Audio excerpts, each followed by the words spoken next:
और अब हम बात कर लेते हैं सीआरपीसी के बारे में। तो यहाँ पर सीआरपीसी जो है आपका 1973 में इनैक्ट किया गया था और प्रॉपर फोर्स में आपका 1 अप्रैल 1974 में आया था। मतलब ये एक्ट आपका 1973 में बन गया था और जो अब इसका जब इसका प्रॉपर इसका यूज़ करने लगे थे वो आपका 1 अप्रैल 1974 से इसको प्रॉपर यूज़ में लाया गया था। ठीक है, इसमें टोटल 484 सेक्शन है, 2 शेड्यूल हैं और 56 फॉर्म हैं इसमें।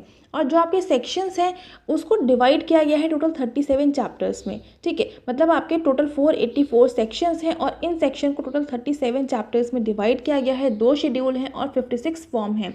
तो ये लाइन में सारी चीज़ें बहुत इंपॉर्टेंट है, इसको याद कर लीजिएगा। इसके अलावा अब हम बात करें कि जो सीआरपीसी होता है वो बेसिकली क्या बताता है।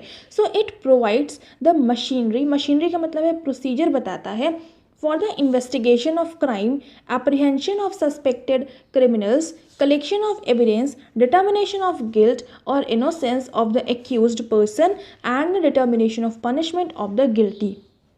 मतलब कि जैसे कि आपको इसके नाम से थोड़ा बहुत आइडिया लग रहा होगा कि ये चीज़ जो होती है, अगर कोई क्राइम हुआ है कहीं पर, किसी भी तरह का कोई भी क्राइम हुआ है, तो उस क्राइम के साथ में हमको कैसे डील करना है, हमको किस तरह से इन्वेस्टिगेशन को परफॉर्म करना है, क्या हमें प्रोसीजर फॉलो करना चाहिए, किस तरह से वहाँ पर एविडेंस का कलेक्शन करना चाहिए, जो सस्पेक्ट जो क्रिमिनल्स होते हैं उनके साथ किस तरह से एप्रीहेंशन उनका करना चाहिए, किस तरह से हमको जो गिल्टी होता है उसको डिटरमाइन करना चाहिए, इनोसेंस को कैसे बचाना चाहिए, किस तरह की पनिशमेंट वगैरह के लिए क्या क्या प्रोसीजर फॉलो करना चाहिए। मतलब ओवरऑल किसी भी तरह का कोई भी केस हुआ है, कोई भी क्राइम केस हुआ है, तो उसके साथ में हमको किस तरह से डील करना है, हमको क्या प्रोसीजर फॉलो करना है, उसका पूरा आइडेंटिफिकेशन करने के लिए, उस पूरी केस के बारे में पूरी प्रॉपर इन्वेस्टिगेशन करने के लिए हमको क्या क्या प्रोसीजर को फॉलो करना चाहिए। तो वो प्रोसीजर के बारे में आपका क्रिमिनल प्रोसीजर कोड के अंदर पूरा डिटेल में बताया जाता है, अलग अलग सेक्शंस के, अलग अलग चैप्टर्स के, अलग अलग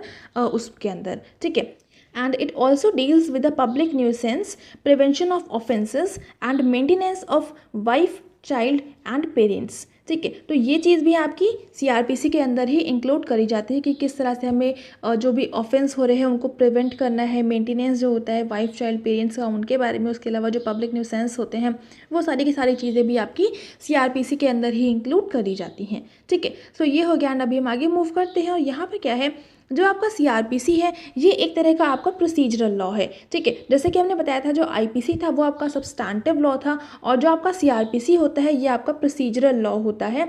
और प्रोसीजरल लॉ का मतलब क्या होता है, प्रोसीजरल लॉ का मतलब ये होता है कि वो आपके लॉ, वो एक्ट जो डिस्क्राइब करते हैं procedure to be followed in a criminal case from registration, investigation and to its final disposal after a proper trial by a court of law.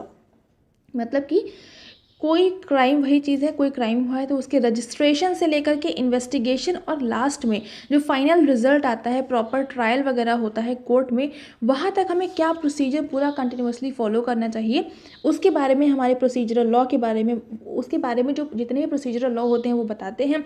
और प्रोसीजरल लॉ कौन है, ये आपका है सीआरपीसी। ठीक है, then criminal law makes a distinction between 2 categories of offences, cognizable and non cognizable. जो criminal law होते हैं उनको बेसिकली यहाँ पर 2 कैटेगरी में क्लासिफाई किया जाता है, cognizable and non cognizable. Cognizable में आपके वो सारे ऑफेंसेस आते हैं जो बहुत ज़्यादा हीनियस टाइप के, बहुत सीरियस टाइप के क्राइम्स होते हैं।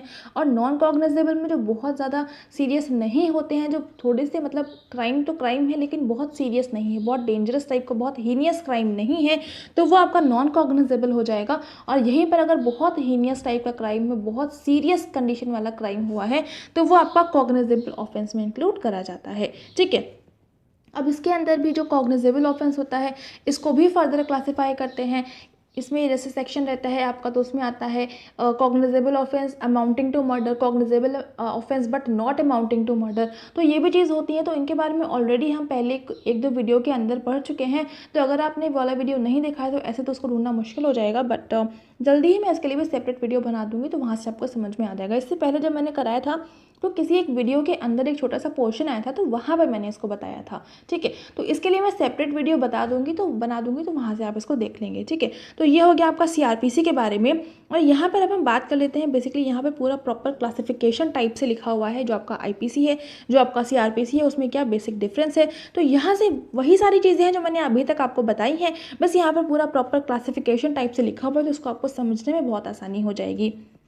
जैसे कि आईपीसी में क्या लिखा है, आईपीसी जो आपका refer to the basic criminal law enforced in the country to cover all sort of criminal activities and provide remedy to them. CrPC में क्या है, implies the law enforced in India for regulating criminal law procedure that should be followed during a criminal case. Next, जो आपका IPC होता है ये provide करता है कॉमन पीनल कोड, और जो आपका सीआरपीसी होता है ये स्ट्रेंथन करता है लॉ कंसर्निंग क्रिमिनल प्रोसीजर को। आईपीसी जो होता है वो एक तरह का आपका सब्सटैंटिव लॉ है, और जो सीआरपीसी है वो एक तरह का आपका प्रोसीजरल लॉ है। आईपीसी में क्या होता है, अलग अलग तरह के जो क्राइम्स होते हैं उनके बारे में और जो उनकी पनिशमेंट है उसके बारे में बताया गया है। और सीआरपीसी जो है वो बताता है स्टेप क्या होनी चाहिए, किसी भी केस को स्टेप बाय स्टेप हमें किस तरह से उसका फाइनल रिजल्ट तक पहुंचने के लिए क्या हमको स्टेप्स को फॉलो करना चाहिए। ठीक है, तो ये चीज़ आपकी सीआरपीसी में बताया गया है। तो ये वही सारी चीज़ें जो अभी तक मैंने आपको एक्सप्लेन करी हैं, बस यहाँ पर ये है कि पूरा प्रॉपर आपका क्लासिफिकेशन टाइप से लिखा हुआ है, तो यहाँ से आपको चीज़ें और अच्छे से क्लियर हो जाएंगी। ठीक है, सो आई होप यहाँ तक आपको बेसिकली सीआरपीसी और आईपीसी में क्या डिफरेंस होता है वो समझ में आ गया होगा।